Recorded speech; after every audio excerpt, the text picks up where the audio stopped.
Hey guys, so I have a library of well over 100 books about gardening, and one of them covers the Amish, and it's very interesting because they have a lot of alternate ways of doing things. A lot of times they're avoiding some of the harsh chemicals that we often take for granted. We go to the store, pick it up, and then fertilize our garden with it. So what I wanted to do is talk today about these three items that the Amish have been known to use in their gardens and have incredible results, just overnight explosive growth. So let me show you how to prepare each one of these, and more than likely you at least have two, maybe even all three in your kitchen right now. So let's go into the greenhouse and I'll show you exactly how to prepare these. Super simple. You can store them on a shelf, so when you're ready to add it to your garden, it'll be there year after year after year. You're not just limited to 1 year's use. As long as it stays in a dry state, it'll last for years in this exact composition. So of these three ingredients, two of them are very, very common throughout every home. You'll know these two after I talk about it just for a second. But the Amish, we think about this, and I want to give a disclaimer as to why most people think the Amish would not have normal access to bananas. Well, we've been importing bananas to the United States for well over 100 years, and so although they don't grow them on their own properties, they obviously have access to them through local markets and everything. So it's not like they're so isolated they would never be able to use something as simple as a banana. But I will say that there are Amish farms in other parts of the country that are more on the tropical side. I've been to parts of Florida where there are Amish farms and bananas could be grown. So it's not an impossibility that they could grow it themselves. It's just more rare because you think of the Amish in Pennsylvania where they have extremely cold winters. So let's go through all three of these products. I'll talk about how to prepare each one of them and then how to apply them. And then lastly, I'm going to give a lot of information on what they do at every stage of the plant, whether you're growing tomatoes, peppers, whatever it might be.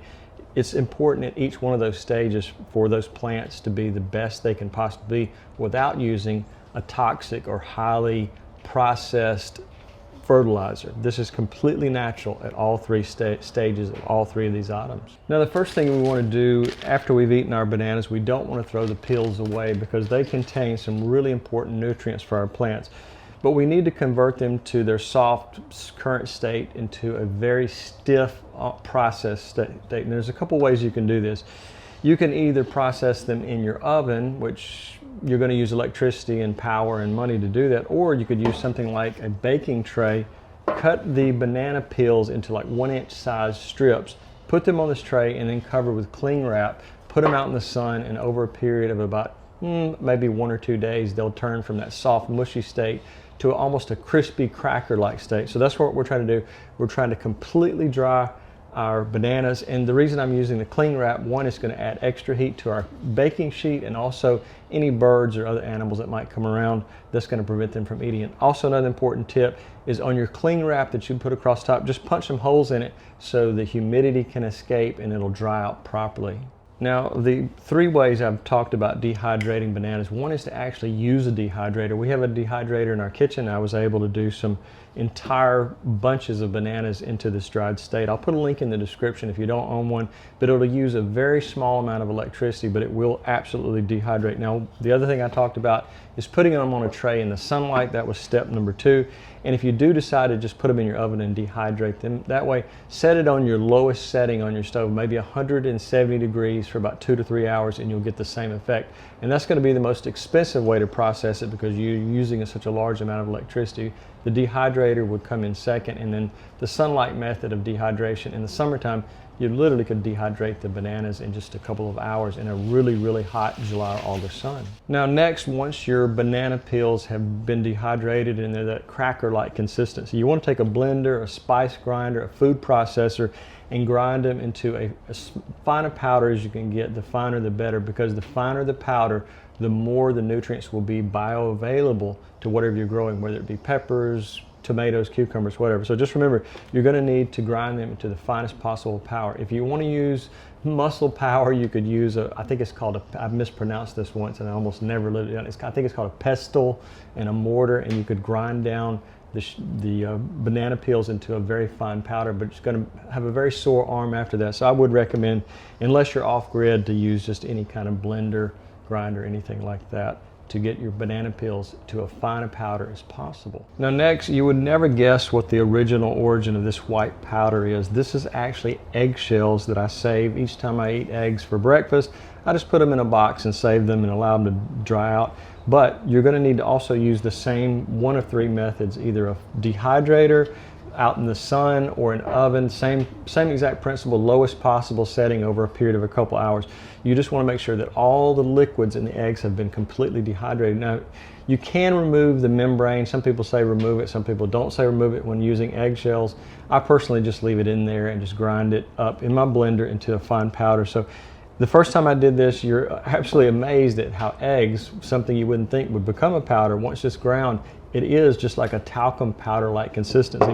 One thing I will warn you about is sometimes when you're grinding it in a blender like this, the eggshells can do a little bit of discoloration to it if you have plastic. I don't think that will happen with glass, but I think it does happen with plastic, and this is one of the least expensive blenders I could find because I just keep it out in the greenhouse. So remember the same thing about eggshells, we're processing it into its finest possible powder so it will be the most bioavailable to whatever type of vegetable we're growing.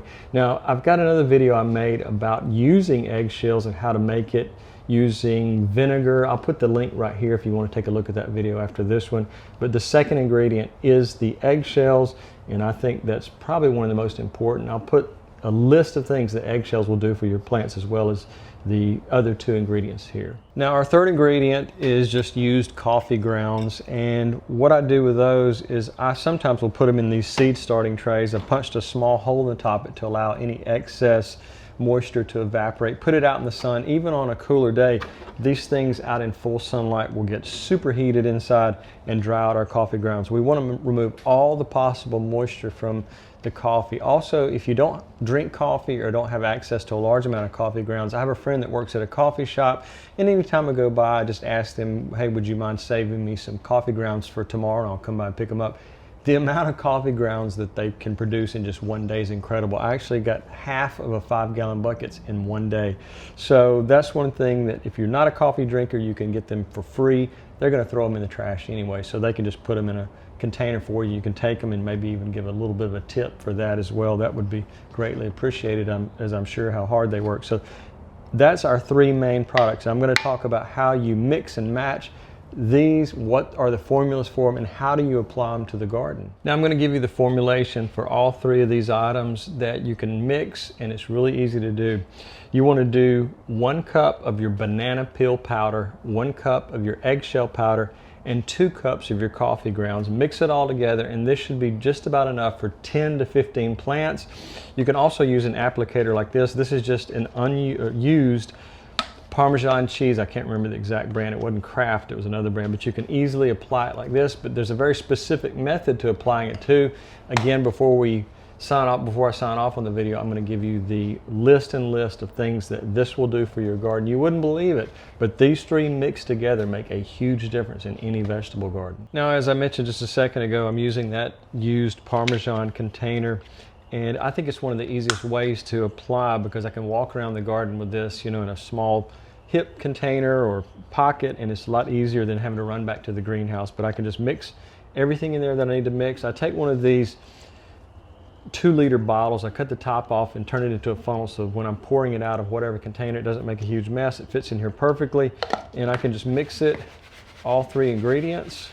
Super easy to do, and it's really easy if you follow that rule about everything being bone dry. You don't want anything to have any moisture in it. If you have any of the small moisture removing, I think you can get them online. I'll put a link in the description, but you can put one inside the container to keep any moisture out. If you're keeping these inside of a greenhouse or a potting shed or whatever outside and there's a lot of moisture, having those little moisture absorbers in there will make a big difference because we want all three ingredients to be as dry as possible. So we mixed it well. We're going to pour it back up into our container. I'm still making a mess because I'm not paying attention, and just push that back in there. And so there we have it, and it's pretty well mixed. And so as I said, you can either apply it in several different ways. And we'll go out to the garden just a minute. I don't have anything out there yet because I'm waiting for the last frost date to pass before I put anything out. I'd hate to have all the hard work I've done in the greenhouse over the end of winter, everything to die in one last freeze. We're having an unusually warm this was February and this is the beginning of March. So this has been a very early spring. It may continue, or we could dip back down to below freezing, which would destroy my plants outside. But I'm just going to demonstrate how you would do this if you have plants in the garden, whether they're established or new seedlings. Now I'll demonstrate on this raised bed. I haven't, like I said, I haven't brought any plants out yet because I'm waiting on that last freeze to come through, if it does. But you want to pull back your mulch, and you should always have mulch. I always recommend putting mulch because that's going to preserve the moisture in the soil. And you just want to put about 2 tablespoons of the product and then lightly work it into the soil on the top, and then you come out later. Make sure you water this in, and you want to do this about once every 2 weeks during the growing season. You'll go around the outside of the plant and just make sure you cover it back up. Because it is in a powder form, you don't have to worry about any insects or any problems with rodents or anything like that. So just remember that the powder form has lots of different beneficial reasons for using it like this, much less likely to draw in any ants or any rodents. Now that's method A. Now method B is a little bit different. Now method A is the top dressing method, and you can do roughly, and I don't remember if I gave you the exact measure, but about 2 tablespoons per plant. So if you're not sure, you can always pop the one side of these containers open and scoop out 2 exact tablespoons and measure it like that. I just do a guesstimation because I've done it so many times, and I can just about guess what exactly 2 tablespoons looks like. So method B is mixing it in with the soil before you even do the transplant. A lot of times when I'm transplanting from the greenhouse to the garden, I'm going to dig the hole first. It's going to be slightly larger. Then I'm going to come in and add some really rich soil right around the plant. Now one thing you don't want to do is you don't want the concentrate that we've made to completely come in contact with a root ball without it being diluted in some way, whether it's a top dressing or the method I'm talking about now. The next method is soil mixing. We're going to take this, mix it with the soil we normally put around our plant, rather than just pushing the soil we've dug out back into the hole. We want the richest possible soil. So we would add 1 tablespoon of each of our components here, mix it in with our soil. Probably going to be anywhere from 2 to 4 cups depending on the size of the plant, maybe even more if you're planting a really large plant. But most of the stuff that comes out of the greenhouse is going to maybe be quart size, so I'm going to be adding maybe 2 to 3 cups of soil. One thing I would recommend is a lot of the soils you buy now are not really good quality. I hate to say that because I used to have my favorites that I would purchase even though they were a little bit on the pricey side. What I like to buy is just common black cow, which is a type of product sold in the United States. It's composted manure, so it won't burn, but it is extremely rich. It has some things added to it, so it's not just pure manure, but I think that black cow may be one of the best ones to use. If you don't have that where you live, you can just find a farm where they sell composted manure, meaning it's aged manure. You don't have to worry about burning your plant. But I think that's one of the best things that you can put on your plant is a composted manure. You can also get composted mushroom, decomposed mushrooms, things like that. So any type of composted product like that is going to work so much better than a lot of the soils you buy now. A lot of them are actually containing a huge amount of wood bark that's been mixed in there. So it's rather disappointing is what's happened over, but I guess it's a money-saving feature from those corporations. Now I've talked about this homemade composter many times, and I'll put a link in the maybe right here where you can take a look at it. But this type of composting is super easy to do. You just take any ordinary trash can and work some of our 3 ingredients in there. I would recommend on something this size, maybe 2 cups of each. Mix it in there about a month before you're ready to use it and allow it to decompose. Make sure you water it in and allow it to do its magic, and make sure that your composter has some level of worms. I've drilled holes even in the bottom, so as it's sitting outside, worms can actually make their way into the compost.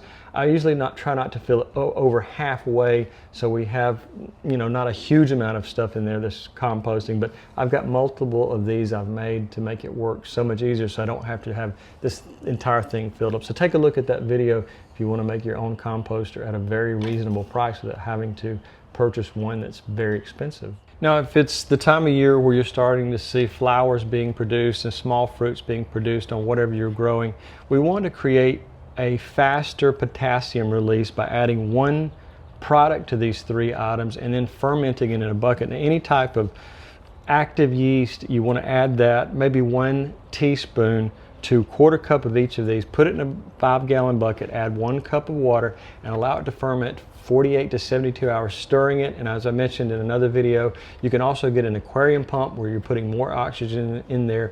So that by fermenting this process, you're going to speed up the flowering and make your plants produce even more. So fermentation is a key ingredient in gardens that really helps. I've made lots of videos about fermentation, but in this particular configuration of these ingredients, I've never done that, but I always try to include something on fermentation.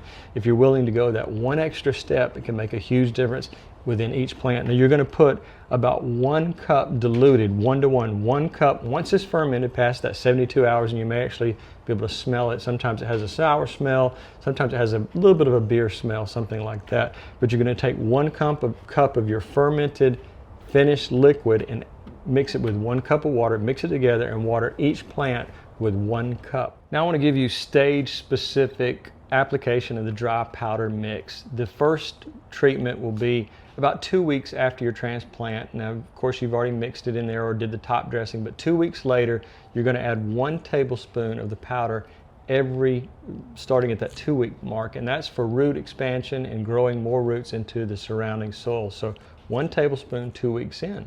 Now the second stage is going to be flowering. If you're starting to see flowers forming on your tomatoes, cucumbers, peppers, whatever it is, you're going to increase that from 1 tablespoon to 2 tablespoons, and the potassium is going to help support the flower setting or the fruit setting that will actually turn our flowers into our fruit. So remember, we're going from 1 to 2, maybe a couple of weeks later once we start to see that happening. Now the third phase or the third stage of adding this is going to be anywhere from 2 to 3 weeks later. We want to focus on fruit expansion, the growing of our fruits, the health of our fruits.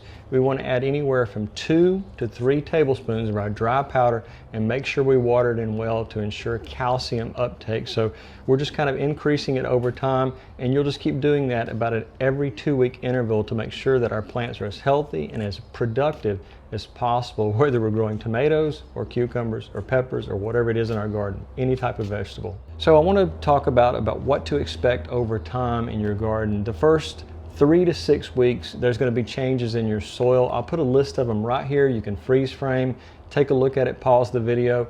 The second is going to be the 6 to 8 week mark. It's what you can expect in the plants themselves. Take a look at this list as well. I'll put that on the screen. Rather than me tell you each one of them, you can stop, ponder it, think about it, and then you can go back later and see if this actually happened in your garden, and you can prove these concepts to yourself. Now next I want to talk about some mistakes that people are going to make in doing this process. One is not going through the process of dehydrating your banana peels. Using fresh banana peels may attract more insects and rodents because there's going to be a lot more smell. They can tell they're there, and the sugars in the banana peels can attract insects like ants very quickly. The next common mistake is not grinding your eggshells into a fine enough powder. The reason they need to be into a very, very fine powder is they're going to be more bioavailable. Your calcium will be released easier into the soil just from a common watering. But if you leave the eggshells in their kind of solid state and you don't want to go to that process and just take that extra time, your eggshells may not break down. A lot of times in the past, I would have taken eggshells and just thrown them into the composter, mixed them in there, and then not put eggshells in for a long time and look under, and they've not even broken down. So there's been cases where eggshells didn't break down over a period of years. They just kind of stayed in the compost and didn't break down very quickly. Now next is applying too much nitrogen right before or right when you expect the flowers to become fruit. If you put too much heavy nitrogen in there, your plants are going to start producing a lot of leaves. Your tomatoes will produce leaves, your cucumbers, and what's happened is the NPK there, the phosphorus and the potassium, that's what you want more of. You want less nitrogen and more of the P and the K. So if you put too much nitrogen, whether it's organic fertilizer or synthetic fertilizer, you're going to have less fruits forming and you're going to have a lot of green growth. So you'll be growing a lot of leaves and not too many tomatoes, cucumbers, whatever you're growing. Now the next thing is allowing the soil to dry out. If you allow the soil to dry out, even though you've added all of these very nutritious things to your soil, there'll be a lack of calcium uptake into your plants. And if you know anything about calcium in your tomatoes or many other things, you're going to have blossom end rot if you don't have enough calcium being uptaken into the plant through the root system. So just remember, you want to follow some very specific rules to get the best possible results. Now, this has limitations, because if you have very poor soil to begin with, you're going to need to add a couple of things to it. And bone meal is one of the things I always talk about. You can order it online in these small bags. Add it for the recommendation rate. You can send your soil off to a lab and have it tested. You'll have to find one in your own area because you don't want to send it across the country. Some colleges have those services, or extensions in your county may do it at a very low charge or no charge at all. So you want to make sure that you have a quality soil. In addition to bone meal, I would recommend buying the Black Cow product if you have access to it at your local hardware store. It's far too heavy to ship through the mail. We're talking about a 30 to 40 pound bag, so it would be very expensive to ship it to you. You can just go to your local hardware and pick up a bag of that and mix it into your soil, and especially around the plant, concentrate it right there, as well as the bone meal. So you want to improve the soil as much as possible, because as nutritious as these three items will be for your plants, if you have extremely poor soil, it's not going to work as well as you had hoped it would. And that may be one of the reasons you've had failures in the past, is very poor soil quality. Now, even if you have what you believe to be really good quality soil, having one of these soil testers will make a huge difference. It takes a lot of the guesswork out of it. You do need to test, even if you're growing in a raised bed, you need to test multiple places in there. But 6.2 to 6.8 would be your ideal pH for most vegetables. Some may be slightly different if you're growing some type of exotic vegetable, but having one of these, it's about $20. I'll put a link in the description, but it really will save you a lot of time. It can do soil temperature. It has a little light tester on it, and it has pH, which I think is one of the most important things you can do, is testing the pH of your soil, especially close and near into your plant. Sending these samples off over and over, if they're free, that's one thing, but you're still talking about time consumption. And if they're not free, you're talking about eating up a lot of income when you can just get one of these and do some testing, and you'll pretty much know based on what this tells you. So there's three main stages to these plants. You have your vegetative, you have your flowering, and then you have your fruiting stages. And I'll put on the screen, I'll just make a full screen right here about what to expect and what's needed at each stage. That way I don't have to give you this massive information dump. You can just freeze the screen, read through it, and then get an idea of what each one of these stages mean and why they're important. So I know there's a huge amount of information surrounding this, and I've tried to provide as much as possible without making this into a 2-hour video. If you're a member of the Patreon, I'll create a very detailed PDF that you can download. You can save it to your phone. You can read it later, and you can learn some things about why these three very common kitchen items work extremely well, and why Amish farmers today will make this themselves instead of buying these really expensive fertilizers. If they have their little home gardens, or even on a massive scale, if they have enough of these, they won't need those super, sometimes toxic and overpriced fertilizers and additives for most gardens, which ultimately can do harm to the soil. So guys, if you have a question or a comment, I hope you'll become a public subscriber first. I get so many, literally hundreds of questions and comments. I try to read through as many as I can, but when you have a full-size greenhouse, you have a vegetable garden, and a very large area of ornamental gardens to take care of, my time is very limited from the springtime all the way to our first frost. So I'm always working somewhere outside in the very hot summer sun especially. So please leave your comment once you've subscribed, and I'll try to get to it as soon as possible. If you really want to help the channel grow, as I just mentioned, I do have a Patreon, and that truly helps and inspires me to work even harder and create even more videos. So guys, I really appreciate you watching. Have a great day.